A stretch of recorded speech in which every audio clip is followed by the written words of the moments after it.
बिस्मिल्लाहिर्रहमानिर्रहीम, अस्सलाम वालेकुम रहमतुल्लाहि व बरकातुहू। तो लास्टली हम पढ़ेंगे एंडोक्राइन सिस्टम। एंडोक्राइन सिस्टम में हमने ना सबसे पहला तो वही है हमारे पास के एड्रीनल ग्लैंड की पिक्चर, ये भी हिस्टोन नोटबुक से बनानी होती है। थायराइड फॉलिकल के हमें जब एक्टिव स्टेट में हो, ये भी हिस्टोन नोटबुक वाली डायग्राम बनानी होती है। अब जो थर्ड सवाल हमारे पास है वो ये है कि enumerate the endocrine cells of anterior pituitary mentioning the substances synthesized by them. तो हमारे पास 5 सेल्स होते हैं एंटीरियर पिट्यूटरी के, तो हमने हिस्टो में वो फिजियो में भी पढ़ा है, तो बहुत जगह पढ़ चुके हैं।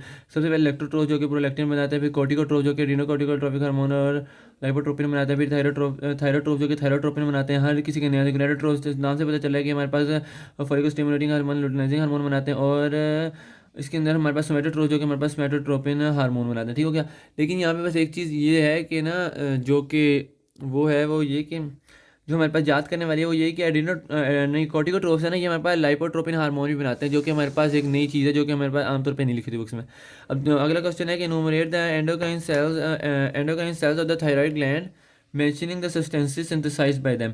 अब हमारे पास दो टाइप ऑफ सेल्स होते हैं, फॉलिकुलर सेल्स होते हैं और एक पैराफॉलिकुलर सेल्स होते हैं। फॉलिकुलर सेल्स क्या बनाते हैं? थायरोक्सिन और ट्राईहाइड्रोथायरोनिन, और पैराफॉलिकुलर बनाते हैं कैल्सिटोनिन। ये तो बहुत आसान है। अब हमारे पास इसके अलावा आगे देखें तो हमारे पास होता है जो इनकी रेगुलेशन है ना, वो हमारे पास फॉलिकुलर सेल्स की जो है हमारे पास टीएसएच कराता है, थायराइड स्टिमुलेटिंग हार्मोन। अब ये बात यहाँ हमें भूलनी नहीं है कि टीएसएच जो है ये सिर्फ हमारे पास थायरोक्सिन और ट्राईहाइड्रोथायरोनिन को प्रोड्यूस करवाता है। कैल्सिटोनिन पे इसका कोई इफेक्ट नहीं होता। कैल्सिटोनिन पे जो इफेक्ट होता है वो हमारे पास फीडबैक मैकेनिज्म से होता है पैराथायरॉयड फॉलिकल के हार्मोन के।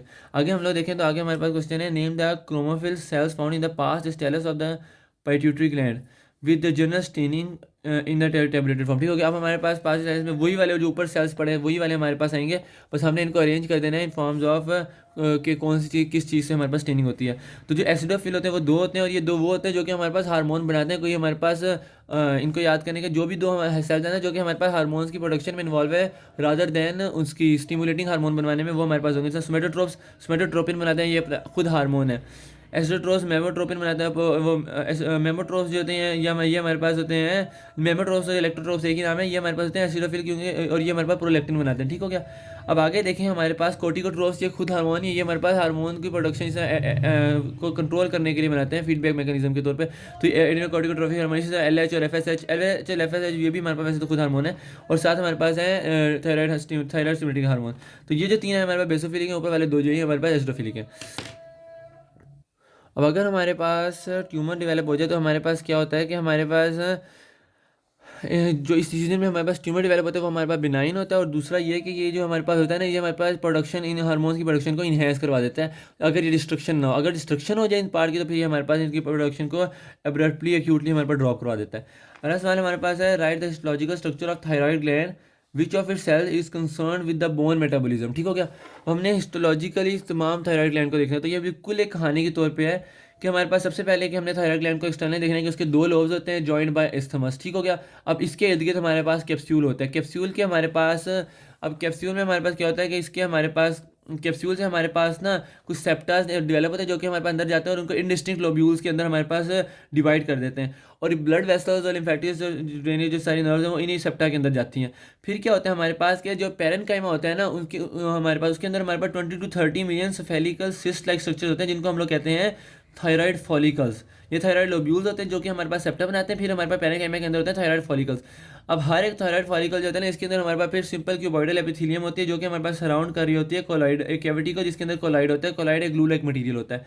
फिर हमारे पास कहानी के आगे चले तो हमारे पास ये जो फॉलिकल्स है ना, ये हमारे पास इनके इर्द गिर्द हमारे पास हाईली वेस्कुलर कनेक्टिव टिश्यू होता है। यानी अगर हम इसको ड्रॉ करें तो ये कुछ इस तरह होगा कि हमारे पास ये एक फॉलिकल है, ये दूसरा फॉलिकल है, तो इसके इर्द गिर्द हमारे पास हाईली कनेक्टिव टिश्यू होता है और हाईली वेस्कुलर होता है। तो ये जो कनेक्टिव टिश्यू के अंदर रेटिकुलर फाइबर्स होते हैं, और ये जो हमारे पास each follicle is surrounded by extensive network of fenestrated capillaries. Fenestrated इस वजह से होती है कि इन्होंने हमारे पास ताकि वाटर जो है वो वाटर और लिक्विड मटेरियल बाहर आ सके ताकि क्लोराइड की प्रोडक्शन हो सके, और उसके सिनेस्टेटिक capillaries and blind end lymphatics होती हैं ये इन एरियाज में। उसके बाद हम देखें तो हमारे पास जो फॉलिकुलर एपिथेलियम है ना, जो फॉलिकुलर यानी सेल्स हैं, उनके अंदर हमारे पास देखा जाए तो ये हमारे पास टू टाइप्स ऑफ सेल्स होते हैं। एक हमारे पास फॉलिकुलर सेल और पैराफॉलिकुलर सेल्स, और जो बोन मेटाबॉलिज्म के लिए इन्वॉल्व होते हैं वो हमारे पास होते हैं पैराफॉलिकुलर सेल्स। अब पैराफॉलिकुलर सेल्स का जो दूसरा नाम है सी सेल्स। अब ये हमारे पास लार्जर देन फॉलिकुलर सेल्स होते हैं, इनका सी सेल्स से कहते हैं कि इनके अंदर इनको अगर हम स्टेनिंग करें ना इनकी साइटोप्लाज्म को, ये बहुत पोरली स्टेन होता है नॉर्मल स्टेनिंग मेथड से, और ये हमारे पास क्लियर ही रहते हैं, इस वजह से इनको क्लियर सेल्स या सी सेल्स कहा जाता है। इलेक्ट्रॉन माइक्रोस्कोप स्टडी में हम देखें तो हमें पता चलता है इनके राउंड न्यूक्लियस होता है, rough and reticulum, mitochondria, well developed Golgi operators, और ये मैंने बताया था कि आपने अगर ये ना भी याद रहे ना कि वेल डेवलप्ड इस तरह कोई भी चीज़, तो बस सिर्फ आपको ना सब में गोल्जी ऑपरेटर्स आने, सब में माइटोकॉन्ड्रिया आने, सब में आर ई आर आने, सब में न्यूक्लियस आने, न्यूक्लियस की शेप याद होनी चाहिए। उसके अलावा हम देखें तो dense membrane bound secretory granules होते हैं in the basal region of the cell के अंदर।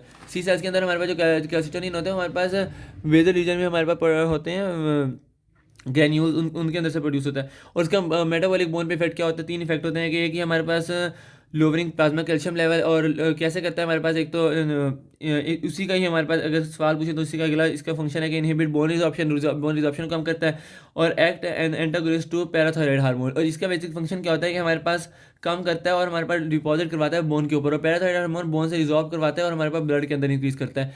तो ये हमारे पास था सारा का सारा एंडोक्राइन सिस्टम।